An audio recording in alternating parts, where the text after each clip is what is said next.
How do false narratives come to form, and how do they gain the strength and traction that they do, and how limiting are they for us? Or how many of us are accepting false narratives and just ignoring the impact it has on our hope for the future? These are some of the questions that kept popping in my head after seeing the Cowboys' recent drama between DeMarcus Lawrence and Micah Parsons, and seeing how the media was reacting to it. I've been waiting for this. Absorb this right here. Two separate, fascinating sentences. For those that don't know, DeMarcus Lawrence played for the Cowboys for 11 years and recently just got signed to the Seahawks. And in his very first interview, he talked about how much he still had love for Dallas and, that city. But he said he was not going to be winning a Super Bowl there. I'll pull up the quote here. And then Micah Parsons responded, basically saying that was very clownish of him. And then DeMarcus Lawrence responded back, and it just kind of blew up. The media jumped all over it, saying this is just the culture problem, showcasing the culture problem within the Cowboys, and used it to feed the narrative that circles the Cowboys year to year, partly because of the NFC struggles that they've had, not making the NFC Championship game forever. I mean, having the longest active drought in the NFC. To me, it just ignores simple facts about what even sports are. It just ignores sports completely and what's the basis of sports and why we all come to love sports. And I feel this example provides some valuable lessons to ourselves and how detrimental false narratives can be and how they can take a life of their own. So in this video, I will talk about the narrative that surrounds the Cowboys and how the media pushes it out and what facts it just completely ignores and how there is some truth in it. But then also use it to showcase how this is a valuable lesson for us and how we can see how detrimental false narratives can be and how it promotes and encourages a fatalistic attitude. So this narrative that surrounds the Cowboys is perfectly glorified in this little example because the media immediately used it and said that this is an example of the culture problem that is with the Cowboys on how they're not focused on winning. And the biggest corporate, or the biggest person they blamed was Jerry Jones. And that's pretty much, a lot of what the Cowboys fans do. Many Cowboys fans blame Jerry Jones, saying he's not always focused about winning. You got the tours. You got a lot of different antics. Jerry's got a lot of antics, and they say that's a big culture problem. And then they also blame the players, saying that they don't set the culture well enough, and they're not focused enough about winning, and that there could be some entitlement and they're living off the past. And also used DeMarcus Lawrence's words saying that they don't even believe that they can win, which to me, I'll get into it, how it's just kind of silly, but they tie it to the past failures that the Cowboys have had they try to explain, because everyone, or at least everyone, is confused. It's like, how have the Cowboys failed so much in the playoffs? It doesn't make any sense. So this narrative gets attached to the Cowboys, and it makes a lot of sense and has some truth elements to it, but ignores so many different facts and just is silly.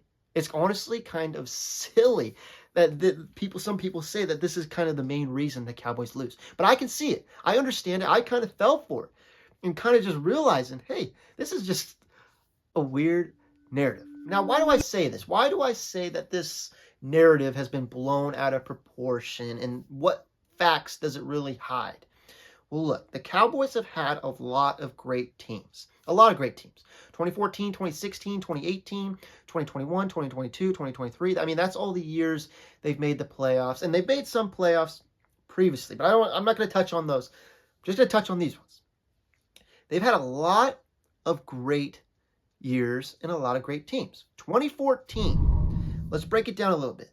That season, they had a great, outstanding year. Undefeated on the road. Tony Romo was playing lights out. DeMarco Murray, the offensive line. I mean, just so many great pieces to that team. Well, they won a playoff game. Forget about that Lions, that flag, whatever. They won it. They go to the wild card game to Lambeau Field, and they lose. But how did they lose in that game?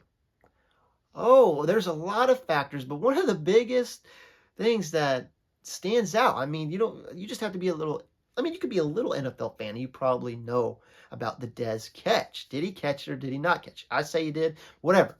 It's not the point. Say that the refs at the time said he did catch it, or maybe he rolls over, or what if DeMarco Murray doesn't fumble the football, or what if Aaron Rodgers throws another interception, whatever. All of a sudden, you're telling me that in that one game, there's a lot of great teams. There are two great teams played. In that one game, the Cowboys had culture problems. That's the reason why they lost that game.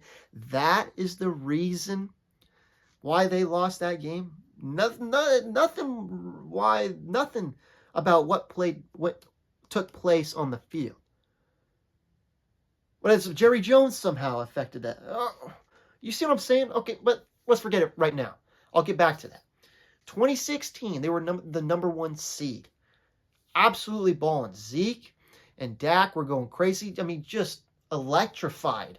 What many or the remaining pieces of that 2014 roster electrified and brought juice to the Cowboys after a pretty sad year. How did their season end that year? Oh, it's also the Green Bay Packers and Aaron Rodgers, and they started out rough. I mean, very bad. If you don't remember that game, Packers got out to a big lead. The Cowboys fought back and tied it up. But in classic fashion, good Aaron Rodgers fashion, whatever, an amazing throw and catch then leads to a field goal, and the Cowboys lose. Okay? What about 2018? Well, they won a playoff game that year. They were an underdog story. They weren't like a number 1 seed in 2016. They didn't have that much success, but they found a way to get into the playoffs, won a playoff game, something 2016 team didn't do, and then lost to the Rams in a game where they had a chance. They had a chance to win, but just could not stop Todd Gurley's the run game. But they had a chance in that game. Then let's fast forward to 2021. In 2022, both losses to the 49ers where they had chances to win that game. If you take some of maybe Dak's decisions, if he just changes one of his decisions, has one less turnover, it's a whole different game. If there's one different play call, if there's a couple different play calls, it's a whole different game. If Trayvon Diggs somehow breaks up that pass between George Kittle in 2022, it's a whole different game. So, my whole point of talking about all these playoff games and failures is that it's kind of confusing. It's like, how are they losing so much? But that's where that narrative comes in, and it ties in perfectly. It's engaging. It's exciting. It makes sense. There's some truth in it. But, are you serious? I mean, you really ask yourself, Cowboys culture problems. The Cowboys didn't believe in 2016 that they could beat the Packers. The Cowboys didn't believe that they could beat the Packers in 2014. The Cowboys didn't believe that they could beat themselves or beat the Rams in 2018. There's players that didn't believe. That just doesn't make any sense. Of course, does not make any sense. So you're telling me Jerry Jones is to blame? Culture problems? There were so many distractions. Maybe had a little hand in it. But they are all individual games where certain plays could have taken place differently. They could have happened differently. Dez could have rolled over. Like I said, anything. Matt Flynn or whatever, or not Matt Flynn, whatever that, Matt Crosby could have missed a field goal. I mean, you never know. There's so many different factors that just happen in the game in itself. And this narrative totally just ignores that simple fact and ignores what we love about sports. We love sports, or at least me. I'll speak for myself as a fan, but I think this is why many people love sports. It's unpredictable. It's so unpredictable. You can try to guess what's going to happen, but no matter what, so let's just look at the NFL. Like the Cowboys in 2016, you can be the number 1 seed, and then there's a team that can barely squeak in the playoffs, and that team still has an equal shot to beat a number 1 seed. And we see this time and time again. We saw this year with the Lions and the Commanders. You're telling me the Lions lost because of a culture problem or something, or they were just whatever narrative you want to come by. What really happened is they were the better team on that day. And for some reason, the Cowboys have not been able to win in those playoff games for whatever reason, just in those individual games. Certain plays, certain drives, certain momentum shifts, certain play calls, certain players, certain matchups, and it all makes that whole narrative look stupid. So there's my whole point with the Cowboys example. But my whole reasoning behind making this video and talking about this example of the Cowboys is to bring it back to how it connects with us in our individual lives. These narratives, as we've seen with the Cowboys, can take a life of their own and get stronger, gain traction, because we try to process some of our failures and come up with certain narratives that are easy, maybe have some truth in it. They have truth in it, but they just lack some maybe deeper thinking in a way, or make a lot of sense. So we don't really question them and we just go with them. Look, what I'm trying to get at here is when we fail at something, we can easily start to try and make little loose narratives to explain why that is. For me, here's an example. Talking off the cuff, or, not having a scripted video. Because for me, I've made 20 videos, and I've always really made a script and typed it out and always told myself, I want to try making more authentic videos, more videos off the script, not using a script, which I'm doing right now. But I always told myself, I'm not the greatest at it. I'm sure you can tell in this video. It's a little bit more jumbled, whatever. But this is the stuff I tell myself. It's going to be more jumbled. So I don't know if I really want to try. I'm not going to get what I want into the video. I'm going to miss certain aspects I want to get in, certain points. It's going to be a little confusing. It might jump around here and there. I might, quote unquote, yap a little bit too much. And so I slowly create this narrative and just ignore that, well, no, duh, I'm bad at it. But why don't I just try it? Why do I just try to make some more videos off the cuff?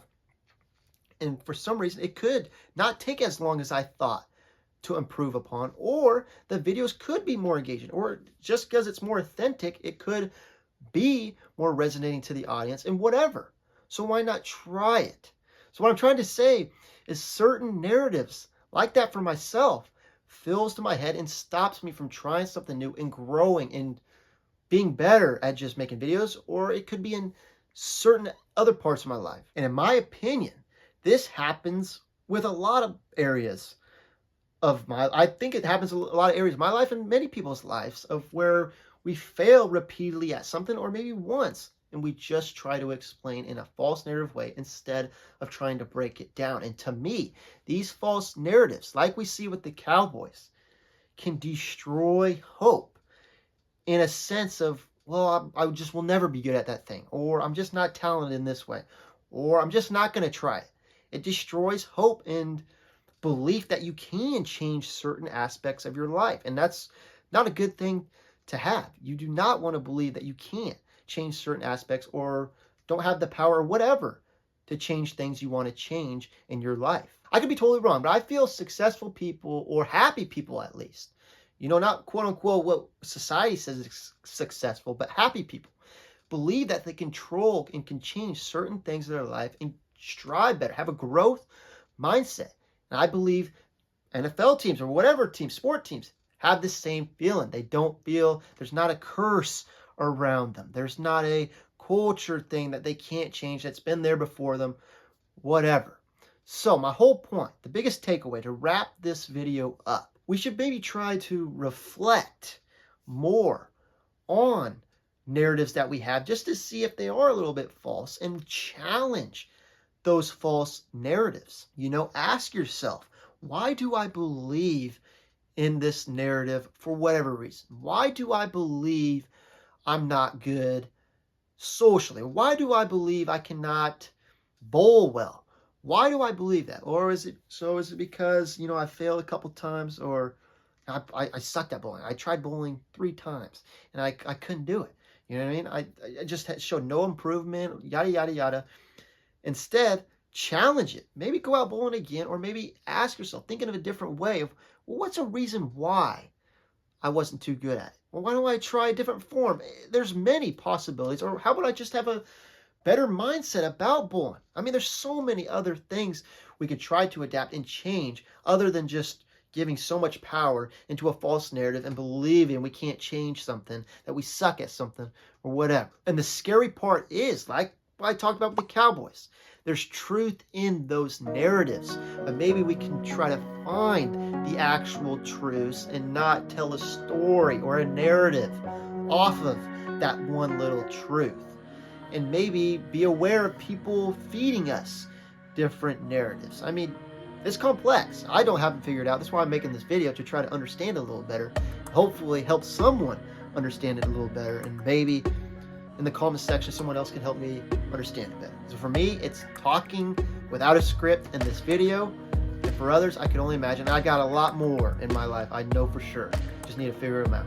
Anyways, hopefully this made a little bit of sense. Hopefully it wasn't discombobulated. Hopefully it was a little bit organized. I'll try to edit it, piece it together a little bit, but I'm just hoping it opened some of your eyes, help somebody realize that how detrimental false narratives can be, and how we can change them easily, and maybe how when we reflect on them, how stupid and silly they really could be, like the Cowboys one. So I'm done yapping.